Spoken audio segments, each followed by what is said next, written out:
अस्सलामुअलैकुम दोस्तों, क्या हाल है। उम्मीद करता हूँ कि आप ठीक होंगे। दोस्तों, कुरान मजीद फुरकान हमीद अल्लाह ताला की लारैब किताब है, जिसका एक एक लफ्ज़ अपने आप में बहुत सी हिकमतें रखता है। इसी तरह कुरान मजीद फुरकान हमीद में जो जो वाक़यात आए हैं, ये भी अपने दामन में ढेरों हिकमतें रखते हैं। और इन्हीं वाक़यात में से एक वाक़या अल्लाह ताला के मशहूर नबी खलीलुल्लाह हज़रत इब्राहीम अलैहिस्सलातु वस्सलाम का है।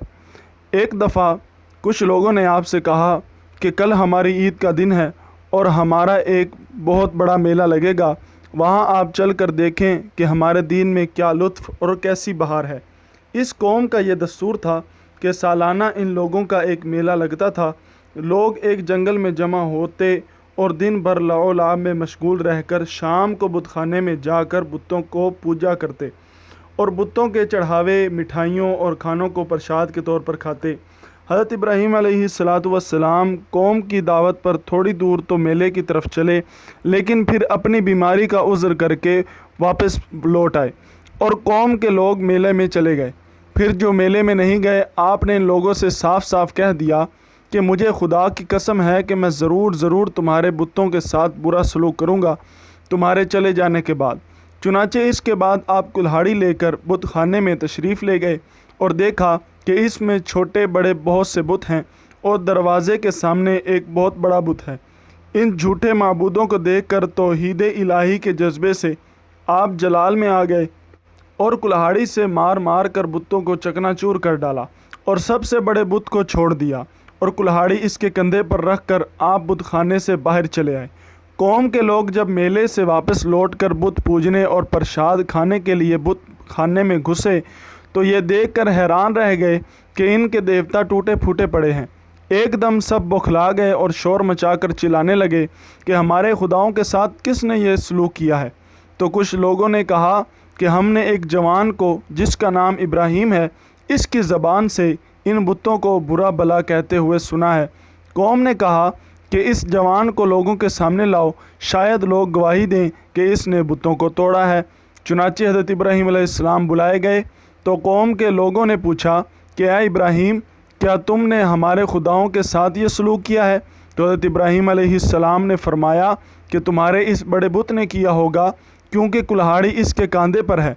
आखिर तुम लोग अपने इन टूटे फूटे खुदाओं ही से क्यों नहीं पूछते कि किसने तुम्हें तोड़ा है? अगर ये बुत बोल सकते हो तो इन ही से पूछ लो, वो खुद बता देंगे कि किसने इन्हें तोड़ा है। कौम ने सर झुकाकर कहा, ए इब्राहीम, हम इन खुदाओं से क्या और कैसे पूछें? आप तो जानते ही हैं कि ये बुत बोल नहीं सकते। ये सुनकर हज़रत इब्राहीम अलैहिस्सलाम ने जलाल में आकर फरमाया, तो क्या तुम अल्लाह के सिवा ऐसे को पूजते हो जो ना तुम्हें नफ़ा दे और ना नुकसान पहुँचाए? उफ़ है तुम पर और इन बुतों पर जिनको अल्लाह के सिवा तुम लोग पूजते हो। क्या तुम लोग इतनी बात भी नहीं समझते? आपकी इस हक गोई का नारा हक सुनकर कौम ने कोई जवाब नहीं दिया, बस शोर मचाया और चिल्ला चिल्ला कर बुत परस्तों को बुलाया कि ए लोगों, हज़रत इब्राहीम को आग में जला दो और अपने खुदाओं की मदद करो, अगर तुम्हें कुछ करना है तो करो। चुनाचे ज़ालिमों ने इतना लंबा चौड़ा आग का अलाव जलाया कि इस आग के शोले इतने बुलंद हो रहे थे कि इसके ऊपर से कोई परिंदा भी उड़कर नहीं जा सकता था। फिर आपको नंगे बदन करके इन जुल्मों सितम के मुजस्मों ने एक मंजनीक के ज़रिए इस आग में फेंक दिया और अपने इस ख्याल में मगन थे हज़रत इब्राहीम अलैहिस्सलातु वस्सलाम जलकर राख हो गए होंगे, मगर अहकमुल हाकिमीन का फरमान इस आग के लिए सादिर हो गया कि कुलना या नारुकूनी बरदम व सलामन अला इब्राहीम।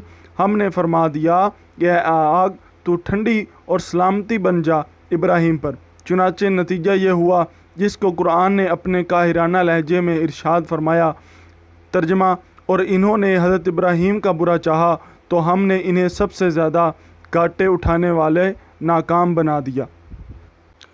आग बुझ गई, हज़रत इब्राहीम ज़िंदा और सलामत रहकर निकल आए और ज़ालिम लोग कफ़े अफसोस मल कर रह गए।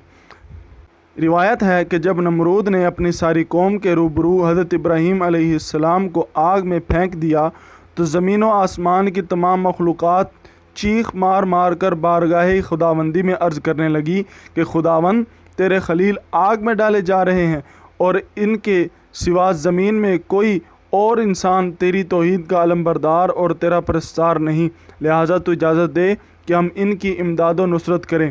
تو اللہ تعالیٰ نے فرمایا کہ ابراہیم میرے خلیل ہیں اور میں ان کا معبود ہوں، تو اگر حضرت ابراہیم سبھوں سے فریاد کر کے مدد طلب نہ کریں تو تم سب سن لو کہ میں ان کا دوست اور حامی و مددگار ہوں، لہٰذا تم سب ان کا معاملہ میرے اوپر چھوڑ دو۔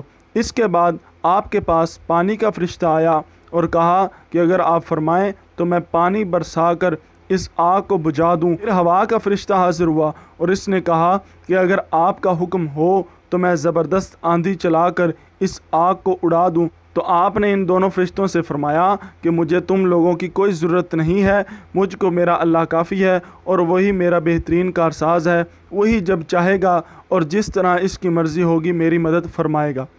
ایک روایت میں یہ بھی ہے کہ جب ان لوگوں نے آپ کو آگ میں ڈالا تو آپ نے اس وقت یہ دعا پڑھی، لا الہ الا انت سبحانک لک الحمد ولک الملک لا شریک لک۔ اور جب آپ آگ کے شعلوں میں داخل ہو گئے تو حضرت جبرائیل علیہ السلام تشریف لائے اور کہا، اے خلیل اللہ، کیا آپ کو کوئی حاجت ہے؟ تو آپ نے فرمایا کہ تم سے کوئی حاجت نہیں ہے۔ تو حضرت جبرائیل علیہ السلام نے فرمایا کہ پھر خدا ہی سے اپنی حاجت عرض کیجیے۔ تو آپ نے جواب دیا، وہ میرے حال کو خوب جانتا ہے، لہٰذا مجھے اس سے سوال کرنے کی کوئی ضرورت ہی نہیں ہے۔ اس وقت حضرت ابراہیم علیہ السلام کی عمر شریف 16 یا 20 برس تھی۔ اس بارے میں کہ آپ کتنی مدت تک آگ کے اندر رہے 3 اقوال ہیں۔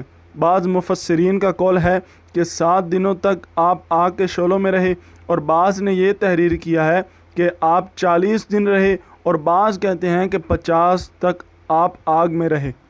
اس واقعے سے ان لوگوں کو تسلی ملتی ہے جو باطل کی طاغوتی طاقتوں کے بالمقابل استقامت کا پہاڑ بن کر ڈٹ جاتے ہیں، کہ آج بھی ہو جو ابراہیم کا ایمان پیدا، آگ کر سکتی ہے انداز گلستاں پیدا۔ دوستوں، اگر آپ کو میری یہ ویڈیو پسند آئی ہے تو اس ویڈیو کو لائک کریں، میرے چینل کو سبسکرائب کریں اور اس ویڈیو کو آگے بھی شیئر کریں۔